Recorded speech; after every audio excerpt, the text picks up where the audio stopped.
Merci, cher collègue. La parole est à Monsieur Olivier Falorni, au nom du groupe Liberté et Territoires.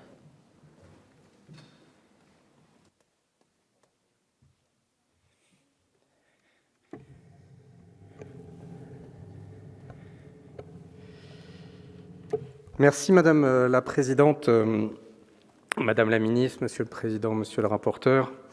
Une motion de rejet ayant été déposée, mon intervention s'inscrira dans le cadre de ce débat et se substituera du coup à celle que j'avais prévue dans la discussion générale, car je souhaite, en tout cas au nom d'une composante de notre groupe Liberté et Territoires, celle des radicaux de gauche, ce centre-gauche profondément laïque et républicain, dont le combat historique pour les valeurs de la République n'est plus à démontrer, et qui est l'héritier des grands fondateurs radicaux de la Troisième République, nous souhaitions exprimer notre position ici et maintenant concernant ce texte.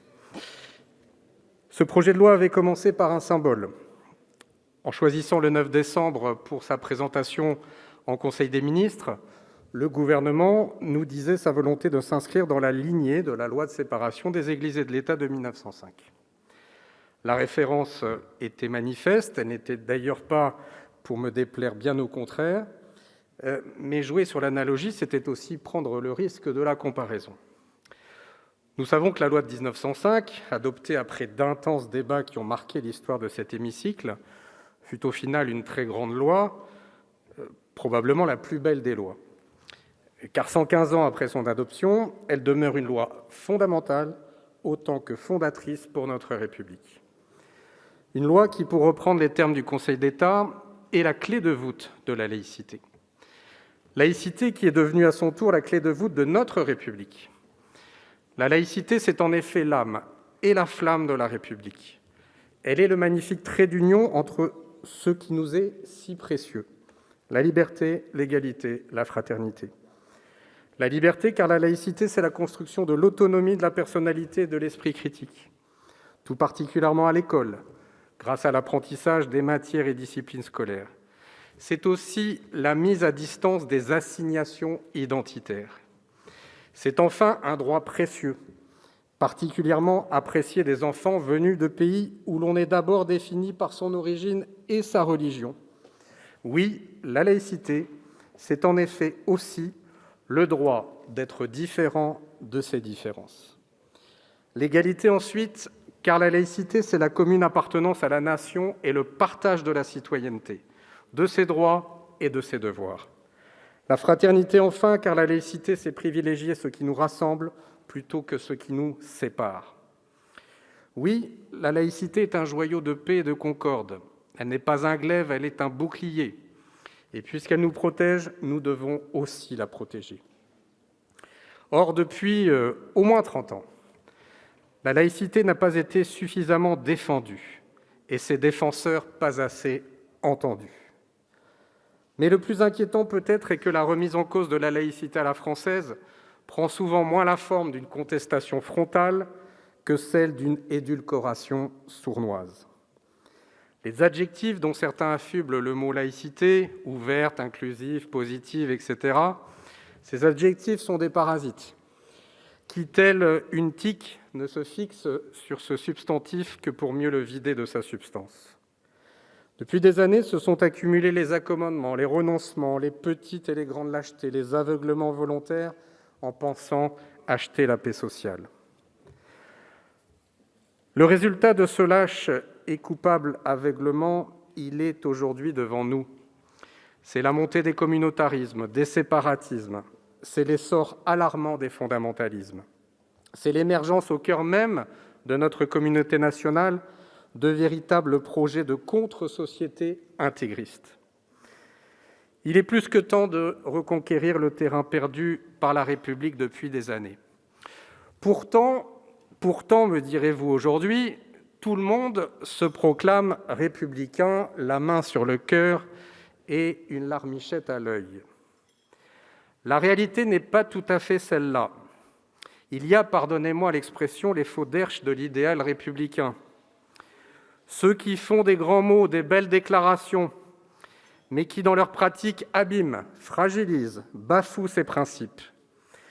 Peut-on se prétendre républicain quand on affirme que l'universalisme républicain est le faux-nez du racisme, de la discrimination et de l'islamophobie ? Peut-on se prétendre républicain quand on cautionne l'organisation de réunions dites racisées, c'est-à-dire interdites aux Blancs ? Non. Non, car comment se prétendre républicain humaniste, antiraciste, en pratiquant le racialisme ? Peut-on se prétendre républicain quand on fait tribune commune, à tous les sens du terme, avec des cols blancs de l'islamisme qui demandaient, par exemple, un simple moratoire sur la lapidation des femmes et non une interdiction immédiate de cette abomination ? Non, car comment se prétendre républicain progressiste, féministe, en s'associant avec ces idéologues qui considèrent les femmes comme inférieures et qui veulent les rendre muettes et invisibles ? Peut-on se prétendre républicain quand on considère que les musulmans sont inassimilables dans notre pays ? Non, car comment se prétendre républicain patriote quand on nie tout ce que nos concitoyens de confession musulmane ont apporté et apportent à la France, les tirailleurs nord-africains qui priaient Allah entre deux assauts sur Monte Cassino en 1944, se battaient pour la liberté, pour la République. Eux, ils n'étaient pas à Vichy, ils combattaient le nazisme pour libérer la France. Oui, la République est frontalement attaquée par des prêcheurs de haine, mais ceux-ci sont, hélas, il faut le dire, secondés par des complices conscients ou inconscients, secondés en tout cas par ce que Lénine appelait les idiots utiles, en l'occurrence ici et maintenant, les idiots utiles de l'islamisme. Il est plus que temps de reconstruire ce que nos abandons collectifs ont abîmé, ont fissuré, ont fracturé.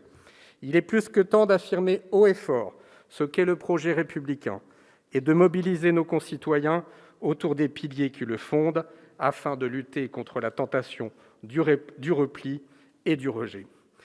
Mes chers collègues, avant de démarrer ces débats, je veux vous dire que nous considérons qu'il faut avoir le courage aujourd'hui de lutter contre le séparatisme, mais aussi contre l'entrisme de ces ennemis de la République, prêcheurs de haine et promoteurs d'une contre-société basée sur le rejet total de notre Déclaration des droits de l'homme et du citoyen et de tous nos principes fondamentaux.